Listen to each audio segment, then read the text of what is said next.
Hello again, TLV fans. We got another model to come in. It's the Nissan Fairlady ZT Turbo 2x2. It's LV-N236. And, well, I handpicked, I got this at my local TLV dealer. It was the last one they had, so I did inspect it. It does have a paint blemish already, which is pretty common for this brand, but it's not super bad. You know, you would see this kind of blemish on other brands as well, so although they'd probably be cheaper. Alright, so let's look at this photo. I wonder what car they modeled off of. Gee. Anyways, yeah, that's a pretty spot-on paint job.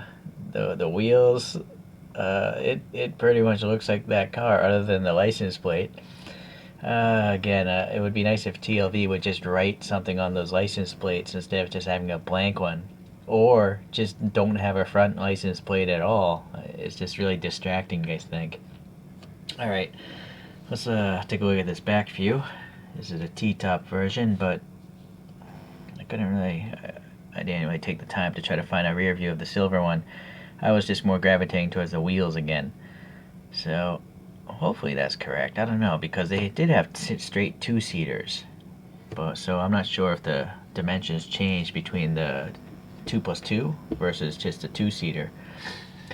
But I did learn a couple other bits of info. Hopefully it's correct. The chassis code on this is S130. This thing was available between 1978 to 1983. It was also known as the Datsun 280ZX or Fairlady 280Z. And then the prior one was a little sportier. This version, this generation, was more about comfort. So it was a much heavier, much softer car, more refined, but less raw and less sporting, I guess. In the domestic market, I believe the engine choices were 2 liters to 2.8 liters, naturally aspirated. But in America, they were also offered a 2.8 liter turbocharged version. But that wouldn't meet Japan's, I guess, tax bracket. So they didn't actually sell the 2.8 turbo in Japan because I guess they figured no one would buy it. But anyway, it's supposed to make 180 horsepower in that strongest engine configuration. Let's see, the drag coefficient was reduced over the previous one, where I guess they cleaned up the grill area. So the CD was dropped down from 0.467 down to 0.385. So that's a pretty big reduction in drag. And also the lift coefficient, meaning like if you're driving at high speed, you see the air is going to push under this and start to lift up the vehicle, which makes steering very sketchy. I know this because when I had my first generation Miata, I got that thing up to like 130 miles per hour, and then it started to get really light. So, because that was a light car as it was. But anyways, lift coefficient was reduced from 0.41 to 0.14, so that's a big reduction. There's a lower center of gravity and nearly 50-50 weight distribution in this chassis. And those aerodynamics really help to better the fuel economy and provide high-speed stability because of the less lift. Alright, so that's a lot of words, so I apologize, but I like to learn about real cars by collecting these things. But if you only care about the model, let's take a look.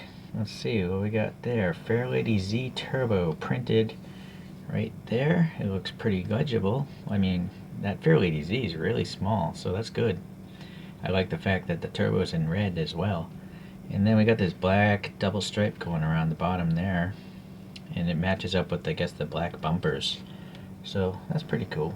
The door handle looked pretty nice as well. It's black and silver. Tiny little dot there for the key. Fuel filler looks alright. Alright, it's not perfect, but it's okay. Little reflector. That is sticking out of the bodywork, so it seems nice. And then, yeah, those wheels, they look like the photograph. Ideally, there'd be a black paint wash in these little stripes, but that's just the way TLV does it. Okay, 4 lug nuts and a little center cap. Alright, go to the front. The clear headlights look pretty good, of course. Then we got some painted on, I would assume those are the turn signals. I can't imagine where else they would be. What's going on the bottom of the grill here? Yeah. So I guess this helped improve aerodynamics, these ribs here, for the going into the radiator. Alright, yeah, the silver stripe is really nicely done. It's centered. Is that a Nissan or a Datsun logo? I don't know what that is. What do you think, guys? Is that supposed to be a Nissan or a Datsun? Or actually, I think it's a Z.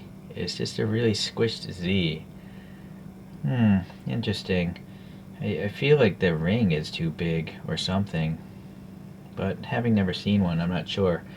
Under this magnification, you can see there's a little different texture here along the perimeter of this black graphic. Almost like there's a racing stripe. So I'm not sure if that's intentional or if that's just something to do with printing on all this black here. Interesting. Because it's not just black, it's like this silver stripe, you know, but there's still black here. So it's black, silver, black. So it's nicely done. Yeah, no complaints there. It looks good. Is this like a metallic black? I don't know. You can see tiny speckles. I don't know if that's the texture of the paint or if actually this is a black metallic. I mean, we're under really high magnification. To the naked eye, it just looks black. You would never really see that if it is a defect. I don't know. I think it might be metallic flake. Or, I don't know. It's hard to say. A little molded in intake and vents there. That looks pretty good too. Well, while we're here, yeah, interior looks nice. It seems like it's two colors maybe? Yeah, gray seats, black dashboard. I think that's it for the colors. Nice details. The window molding, it seems to be silver. Alright, what about this side here? Yeah, looks pretty good. Going to the back. Taillights look like the photograph. Orange on top, red here. Backup lights look good.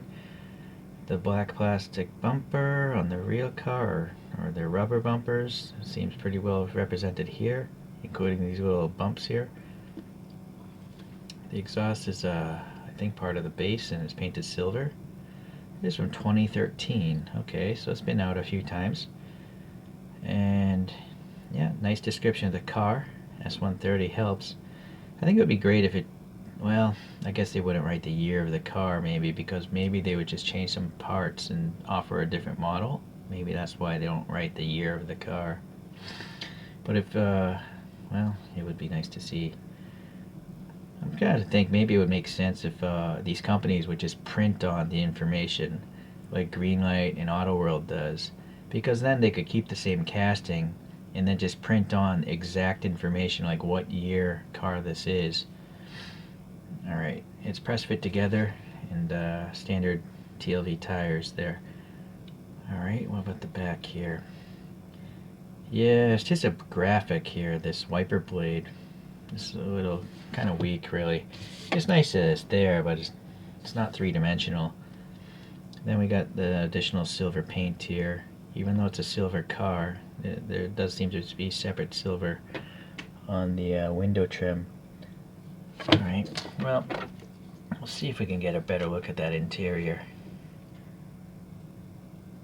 Yeah, got some dials in the instrument cluster, the 2+2 seating, those back seats there, the door handles, the door panels. So unfortunately I can't really get a good light angle in there, but I'm sure there's like armrests and a door handle there. That looks like an e-brake maybe in the middle. Something sticking up there.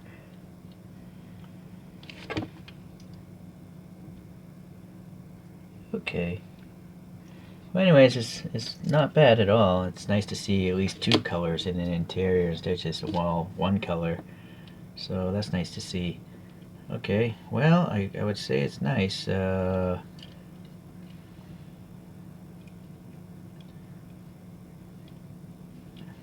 I just recall seeing a paint defect at the store. I think it was somewhere on this hood. Like there's a tiny bolt out that right there. So I'm really nitpicky, but you know, the more expensive a model gets, tend to be that way. Alright, it's not a defect. I think that was just some grime. I just knocked it off with the dental pick. So, I think this is a perfect model. So that's nice. Very nice indeed. I mean, it's not easy to paint a two-tone paint scheme like this. In particular, I'm really impressed with the silver. This tiny silver line, so close to the edge of black.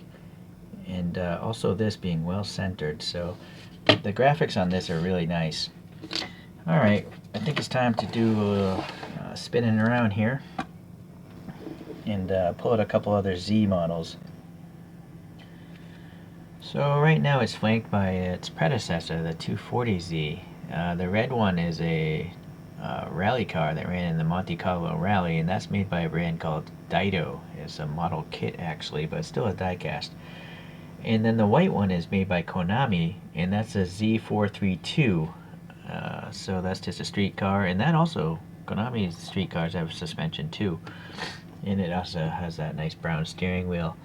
So it's pretty nice. I got a couple more though. Let's take a look. This next one is by Konami. It's HS30 is chassis code.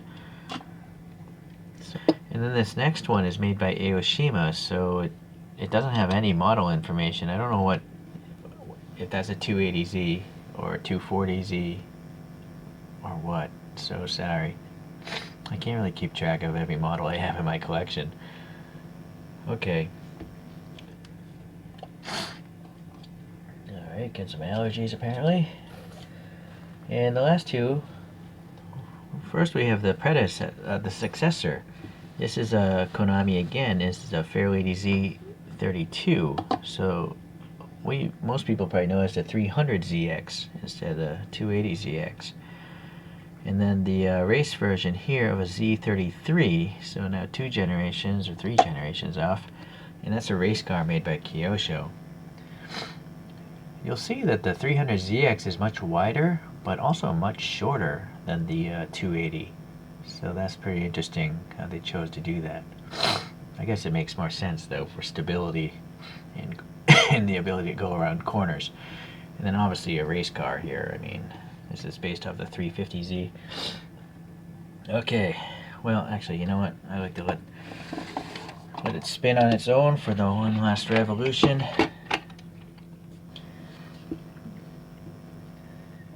So I gotta say, this one's a keeper. I think TLV did a decent job for the value this time around. Essentially it has a colorful interior. At least it's got 2 colors on the interior. The black graphics on this thing are quite great. The wheels look nice, although, you know what, I don't think they're hollow. No, there's no light passing, right? So that's a really weird thing that this brand does. I mean, that's a pretty giant gap between those spokes. I see no reason why they wouldn't just make that hollow, but instead they blank them off and then paint it black. At least it's got black paint in there. I mean, it could have been worse. It could have just been all silver. Alright, so then the only other last criticism I have is just the front license plate. I kind of feel like it would be even better if it had no front license plate, or maybe you just leave it in the back, a separate piece, and you can let people decide to add it or not. I know a lot of people don't want to glue on their own pieces, but I mean, a blank white license plate, I would just rather not have it, so I'd be happy to have that as an option. Alright, well anyways, hopefully I'll catch you guys in the next TLV review or something related to the Nissan Z series. Thanks for watching.